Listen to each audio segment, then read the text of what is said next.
So here we go. Blade. Wesley Snipes stars as the tortured soul Blade, half man, half immortal. Blade sharpens his lethal skills under the guidance of Whistler, Chris Christopherson, his mentor, guardian, and fellow hunter of the night. When the bloodthirsty immortal's lord, Deacon Frost, Stephen Dorff, declares war on the human race, Blade is humanity's last hope for survival. All right, Blade. Kels, you got some numbers for us and some details about the release. What do you got? I got some numerical values.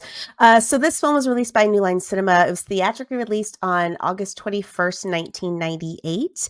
Production started in LA in like February 1997. So it took a little bit to kind of get this one out, but as I think that's not super uncommon with big budget movies like this one. The film was directed by Stephen Norrington, who did The League of Extraordinary Gentlemen as well. That was kind of the one other notable film that I recognized on his roster. It was written by David S. Goyer, which I did not realize, but he is also known for Batman Begins, The Dark Knight, and one of our favorite films that we've recently shared, Dark City, which is baller. This movie stars Wesley Snipes, Stephen Dorff, Chris Christopherson, Nebuchadnezzar Wright, and Donal Logue. Yeah, I know, again, speaking of numbers, it had a pretty substantial budget, but also decent money coming in as well. Yeah, absolutely. So, the budget was $45 million. So domestic box office, this was a hit. This was a box office hit. And one of the reasons that this movie is so important to both the comic book movie genre, as well as Marvel, as well as probably Wesley Snipes and everybody else that kind of followed along in his footsteps, is it was the first movie that was somewhat bankable as a superhero movie in this new era, right? So there was obviously for Marvel. Sorry, I mean DC had done a decent job. Obviously, they had the Superman franchise. They had Tim Burton's Batman, but in the late '90s, those had kind of fallen off as well. So this was Marvel's kind of first foray into comic book movies, and it made the studio realize that there was money to be made here. So, domestic box office, it took home $70 million, and the international box office was $61 million, and of course, comes to a total of worldwide box office gross of $131 million. Of course, all figures approximate and in USD. And that was based on a budget of $45 million. So you figure, again, if you're putting out a film, $45 million is the budget, double that for the print and advertising costs to market the film and put it in theaters. So it's about $90 million, made $131 million internationally. So yes, it was a box office success for New Line as well as Marvel. And of course, did a lot of business on sort of VHS, DVD once it hit retailers and went to home video. So currently, it's 58% on Rotten Tomatoes with 109 reviews, which is criminally underrated.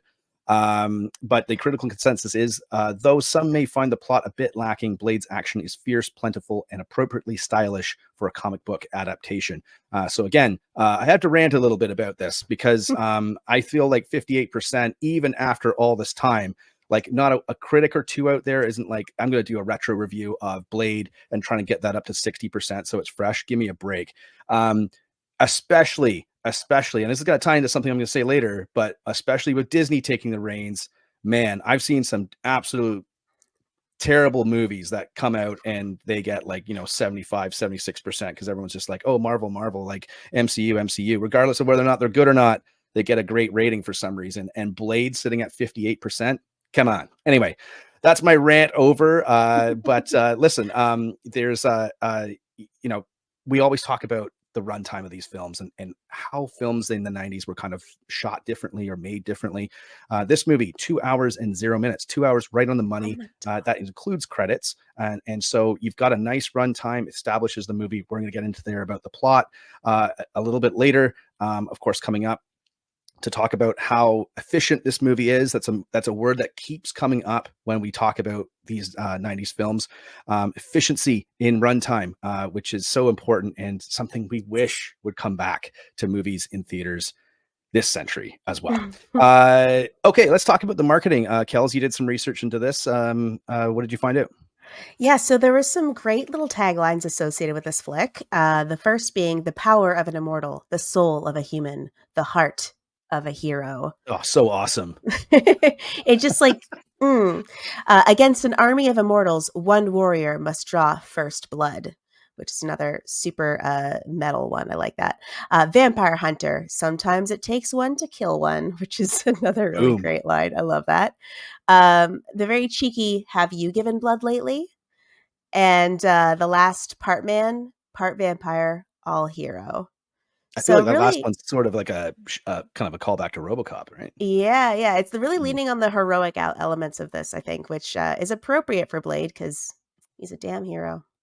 Yeah, and Mhm. lots of I mean, so talking about how we watched the film, so I checked this movie. I had this movie on Blu-ray forever. I think a lot of people did, or DVD. I think originally with the original kind of black poster that they had, or the black cover art. But I recently, like I said at the top, picked it up on 4K. It looks absolutely awesome. I'm pretty sure it was shot on film, and it's got this gritty sort of style to it. It really pops on the screen. Of course, there's tons of blood in this movie, and all those reds pop on the screen as well. So if you're a 4K aficionado or a 4K nerd like I am, make sure you pick this movie up. It's well worth it. You can probably get it for like 30 bucks. We're not sponsored. This particular show is not sponsored. We don't get these sent to us for free. We actually go out and buy them, or we watch them, or we rent them with our own dollars. So New Line, if you're listening, is New Line still yeah, New Line still exists, right? But any other studios out there, if you want us to debate a 90s movie out there, you know where to send it and who to get in touch with. So also, I wanted to show this off because I'm a big music fan. The Blade soundtrack, if we can get it in there, classic Blade soundtrack. I'm Beauty. going to show the back here, and I'll talk about this in a little bit because it's one of my favorite things about the film, and it's such a '90s thing, but really really awesome. Of course, we got a little mention of the classic New Order remix Yeah.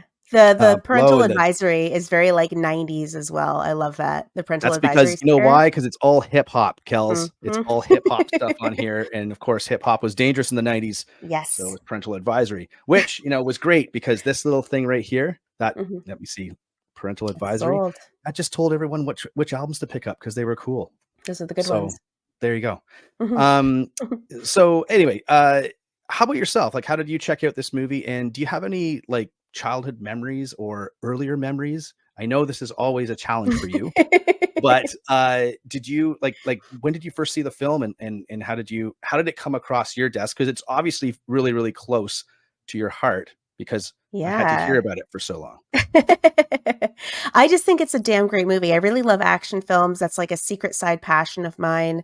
I grew up watching a whole bunch of them. So to back up a minute, I watched this on Crave because I don't leave my house and I stream a lot of things. And so this is one of those things. Oh, I never found a new reaction. That's cool. Apparently my computer just does this. I don't know how I'm doing this, but it just pops them See, in mine there. doesn't. That's an indicator. If you're watching this video, give this video a thumbs up. There you go. Absolutely. I can't do 2 or it's gonna do explosions again, but, yeah, so I love an action film. I love, some great fight choreo. This has some very silly fight choreography in it, which I really appreciate, but also some great, overall action sequences.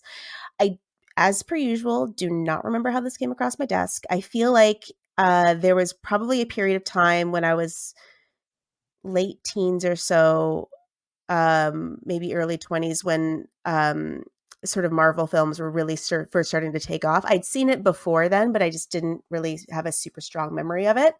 So I watched it again during that time when Marvel movies were all the hullabaloo. And yeah, just kind of really appreciated, again, the action of it, the drama of it, the mystique of it, the really crazy cool details in the costume design as well as the props because I love a katana that just cuts your hand off if you're not the proper one to be holding it. Absolutely live for that.